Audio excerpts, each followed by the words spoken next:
When the customer said, "Oh, it is expensive," what will you say? Let's think about that. Atomy is dealing with so many products from 300 pesos to 11,100 pesos. You can simply explain it: absolute quality and absolute price. Then there's a person who doesn't know the value of the product. When they heard the price, they said, "Oh, it is too expensive." How do you deal with that? If you are a businessman in Atomy, you have to start with an absolute positivity. If you still don't know about this one, please watch this video. 4 Principle of Network. Principle of absolute positivity. Please don't start this business if you are a negative person. What is your response if customers said, "Oh, it is expensive"? If you agree with the customers, "Oh yes, it is expensive," customer will never buy because it is expensive, right? Some said, "Yes, it is expensive, but it is worth." Customers will not simply buy because of that reason. Some said, "Yes, it's worth as much as it costs." Let's say I have a worth of the 100,000 pesos cosmetic, almost $1,000 cosmetic. I say like this: "Oh, it is expensive, but it's worth it. Will you buy it?" Some said, "Oh, it is a good on you because it is expensive."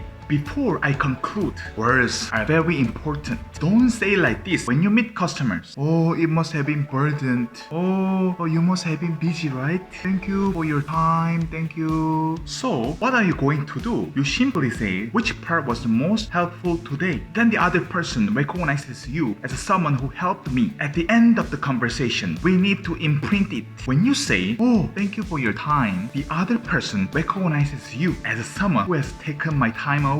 Are you still going to say any word? When the customers say, "Oh, it is expensive," listen carefully. You may say, "Don't feel pressured." If you were a customer, what was your feeling like? As soon as you use the word pressured, customers feel pressured already. Why? Because of the power the word has. If you say, "Yes, it is expensive," customers perceive it to be expensive. That's why language purification is necessary. When the customer said, "Oh, it is expensive," you have to say, "Yes, it is not cheap." Then the people who use it say, "Oh, it's cheap." Please don't say the word "but." In the Philippines, Bisaya, pero. Don't use the word pero. If you say, "Yes, it is expensive, but," let me tell you the power of the "but." Let's just practice it. If I ask you, "What are you doing right now?" you have to answer it. "I am doing 8 stages of success and 8 core checklist." Okay? What are you doing right now? No. But let me ask you again. What are you doing right now? And then, please hang out with the kids over the weekend. Is it same or not? Your feeling is totally different, right? When I use the "but" and "then" with the same script, some people get first place in telemarketing, some get last place. A person's language is very different.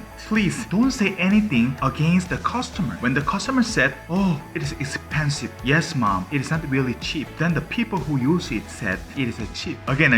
Let's practice it again. When the customer said, "Oh, it is expensive," "Oh, yes, mom, it is not really cheap." Then the person who used it said, "It is cheap." Purify the concept of the customer. I am proud that Atomy is a good business. The goods are good and do not harm people. Why? Price is cheap and no membership fee and no monthly quota. I have no qualms about my conscience. It is my job to inform you to use good things. When I do this Atomy business, I don't usually say "thank you." Customers, I always say "thank you so much." I rather say, "Oh, congratulations, you grabbed the opportunity." Or you simply say which part was most helpful today. If people still think that Atomy is a network and you are being treated wrong, and try this method. Let's choose a good language and be treated like a boss. Thank you so much.